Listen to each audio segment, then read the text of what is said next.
Good morning बच्चों, आपका दिन शुभ हो, आपका जीवन मंगलमय हो। आप सभी लोगों के लिए class 10th CBSE board Hindi Kshitij पद्य जयशंकर प्रसाद द्वारा रचित आत्मकथा आज हम पढ़ेंगे।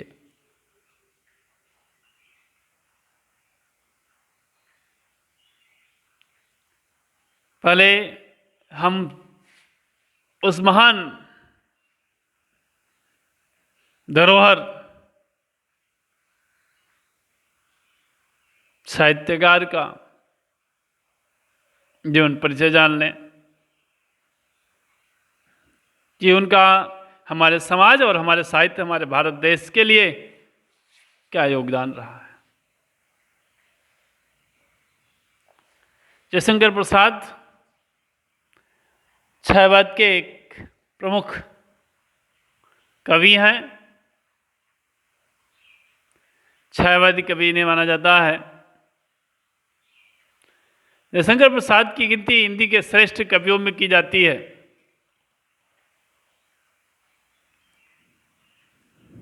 छायावादी कवियों में प्रसाद जी का नाम बड़ा ही ऊंचा है, अर्थात कह सकते हैं कि मूर्धन्य है।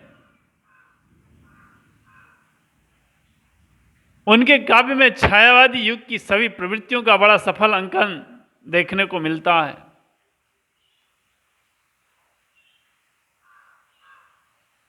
उन्होंने अपने काव्य को सौंदर्य एवं प्रेम से विभूषित कर अत्यंत आकर्षक बना दिया है। इनके काव्य में अलंकार, रस और मुक्तक छंद की रचना भी उन्होंने की है।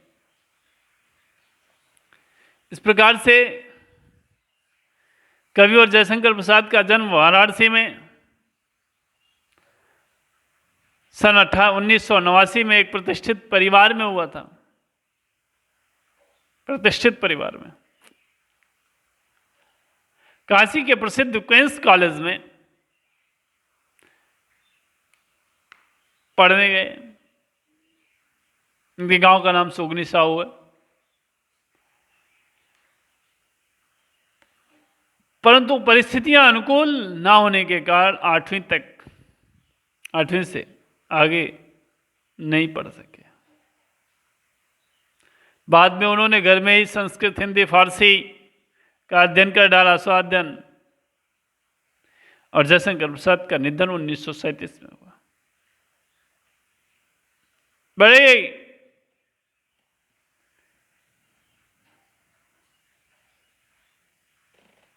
श्रम करने के बाद तो 1989 में पैदा हुए और 1937 में उनकी जीवन लीला समाप्त हो गई। इस प्रकार 1989 और 1937 जो डेट ऑफ बर्थ इसमें दिया हुआ है किताब में, वो मिसप्रिंट है, इसके लिए क्षमा चाहते हैं। ये 1889 संभवतः है, उसको एक बार देखना पड़ेगा। तो इस प्रकार से आगे देखते हैं कि साहित्य में चित्रधारा, साहित्य के परिचय में चित्रधारा, झरना, आंसू, कानन, कुसुम, लहर, कामायनी उनकी प्रमुख काव्यकृति हैं। और श्रेष्ठतम काव्यकृति कामायनी पर उन्हें मंगला प्रसाद पारितोषिक भी दिया गया था। ध्रुव स्वामी के उनके प्रसिद्ध नाटक हैं अजातशत्रु, स्कंदगुप्त, चंद्रगुप्त, कंकाल, तितली, इरावती का प्रमुख उपन्यास है। लेकिन इरावती अपूर्ण है। इस प्रकार प्रसाद जी साहित्य में जीवन की कोमल कांत और माधुर्य है, जो साथ ही शक्ति और ओज भी है। छायावादी कविता की अतिशय काल्पनिकता और सौंदर्य के अति सूक्ष्म चित्रण के साथ साथ देश प्रेम, प्रकृति प्रेम और शैली की लाक्षणिकता उनके काव्य की प्रमुख विशेषता रही है। दर्शन और इतिहास में उनकी गहरी रुचि उनके साहित्य में स्पष्ट दिखाई देता है। संस्कृत निष्ठ बोली का परिपक्व रूप उनके रचनाओं में प्रयुक्त हुआ है। उनके काव्य में सौंदर्य, प्रेम, यौवन, विरह, वर्ण एवं वेदना का सुंदर चित्रण है, जिसके बारे में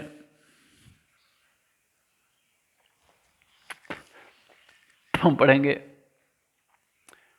पहला पद है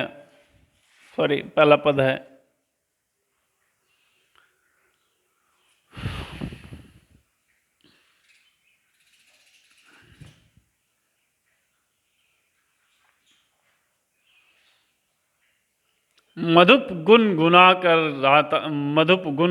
कर कह जाता कौन कहानी यह अपनी। मधुप गुनगुना कर कह जाता कौन कहानी यह अपनी, मुरझा कर गिर रही पत्तियां देखो कितनी आज घनी। इस गंभीर अनंत नीलिमा में असंख्य जीवन इतिहास यह लो करते ही रहते हैं अपना व्यंग मलिन उपहास। तब भी कहते हो कह डालूं दुर्बलता अपनी भी थी, और तुम सुनकर सुख पाओगे देखोगे यह गागर देती। किंतु कहीं ऐसा ना हो कि तुम ही खाली करने वाले, अपने को समझो मेरा रस ले अपनी भरने वाले। या विडंबना अरी सरतले तेरी हंसी उड़ाऊं मैं, भूले अपनी यह प्रवंचना औरों की दिखलाऊं मैं। उज्जवल गाथा कैसे गाऊं मधुर चांदनी रातों की, अरे खिल खिला कर हंसते होने वाली उन बातों की। मिला कहाँ वह सुख जिसका मैं स्वप्न देख कर जाग गया, आलिंगन में आते आते मुस्काया कर जो भाग गया। इस प्रकार हम देख लें, कुछ कठिन शब्द को भी जान लें। मधुप गुनगुना कर कह जाता कौन कहानी यह अपनी। मधुप माने मन रूपी भंवरा, मन रूपी भंवरा। गुनगुनाना माने भंवरे का स्वर होता है घनी माने अधिक, अनंत नीलिमा माने अंतहीन विस्तार, व्यंग मलिन खराब ढंग से निंदा, मलिनतापूर्ण व्यंग्यात्मकता। गागरिती ऐसा मन जिसमें कोई भाव ना हो, खाली पड़ा हो। तो देख लिया जाए। मधुप गुनगुना गर कह जाता कौन कहानी यह अपनी, मुरझा कर गिर रही पत्तियां देखो कितनी आज घनी। इस छायावादी कवि जयशंकर प्रसाद द्वारा रचित आत्मकथ्य नाम कविता में से अवतरित है, जिसमें कवि जयशंकर प्रसाद ने जीवन के यथार्थ एवं अभाव पक्ष की मार्मिक अभिव्यक्ति की है। अभाव पक्ष माने कमी की। कवि अपने जीवन को एक सामान्य व्यक्ति के जीवन के समान बताते हुए कहता है। कवि जो है अपने जीवन को एक सामान्य व्यक्ति की तरह बताते हुए कह रहा है कि मेरा मन मधुप गुनगुना कर, मेरा मन जो है वह मेरा मन रूपी भंवरा हमेशा गुनगुना कर अपनी कहानी कह जाता है। गुनगुना कर अपनी कहानी कह जाता है कि आज मेरा मन बार बार अपने जीवन की कहानी बताने के लिए बेचैन हो रहा है। कि आज मेरा मन बार बार अपने जीवन की कहानी बताने के लिए बेचैन हो रहा है। मतलब गुनगुनाकर कहा जाता कौन कहानी यह अपनी, और मुरझाकर गिर रही पत्तियां देखो कितनी आज के। और इस प्रकार से जो आज मेरा मन बार बार अपने जीवन की कहानी को बताने के लिए बेचैन हो रहा है, आज मेरे मन की भावों रूपी पत्तियां मुरझा करके गिर रही हैं। भाव की जो पत्तियां हैं, भाव रूपी पत्तियां, अर्थात भावना रूपी जो पत्ती है वो मुरझा मुरझा करके बिखर रही, गिर रही है। इस गंभीर अनंत नीलिमा में असंख्य जीवन इतिहास यालो करते ही रहते अपना व्यंग मलिनोभास। और इस अनंत विस्तार में अर्थात पृथ्वी पर अनगिनत लोगों का इतिहास अंकित है। इस पृथ्वी पर अनंत लोगों का इतिहास अंकित है। लोग इतिहास को पढ़कर ही आलोचना अर्थात निंदा या मजाक करते हैं। तब भी मेरे मित्रों आप यह कहते हैं कि मैं अपने जीवन की दुर्बलताओं का वर्णन कविता लिखकर अभिव्यक्त करूं। तब भी मेरे मित्रों ये आप लोग कहते हैं कि मैं अपने जीवन की दुर्बलताओं का वर्णन कैसे काव्य पाठ को लिखकर अभिव्यक्त करूं।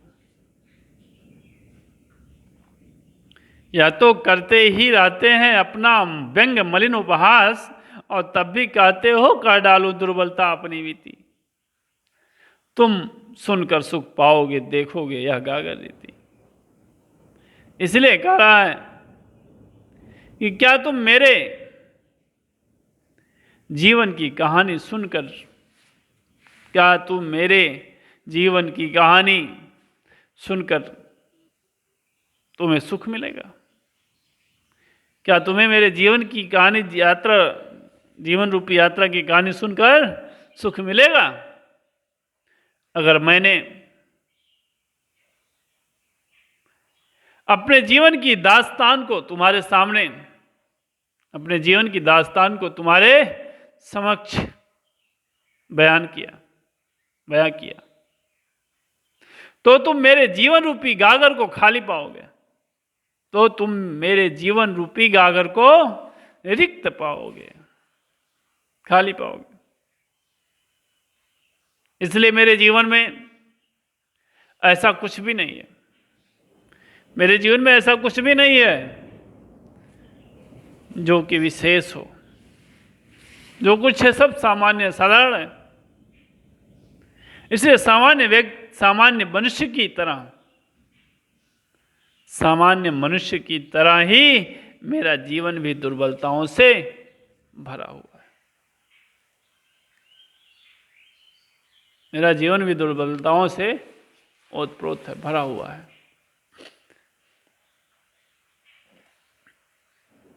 टिप्पणी देख लें। कवि ने प्रस्तुत काव्यांश में अपने मनोभावों को अत्यंत सूक्ष्म ढंग से अभिव्यक्त किया है। प्रस्तुत कविता में कवि ने जीवन के यथार्थ की स्वीकृति की है, नवीन शब्दों एवं बिंबों का सुंदर प्रयोग किया है। गुनगुना में अनप्रास, मधुप, अनंत, नीलिमा, जीवन इतिहासाद में रूपक अलंकार का छटा है। कविता मुक्तक छंद से रचित है, तत्सम प्रधान खड़ी बोली का प्रयोग किया गया है। तो इसी बातों के साथ हम अपनी वाणी को विराम देंगे। धन्यवाद, और आशा करता हूँ कि आप सब इसको बड़े ध्यान से पढ़ेंगे।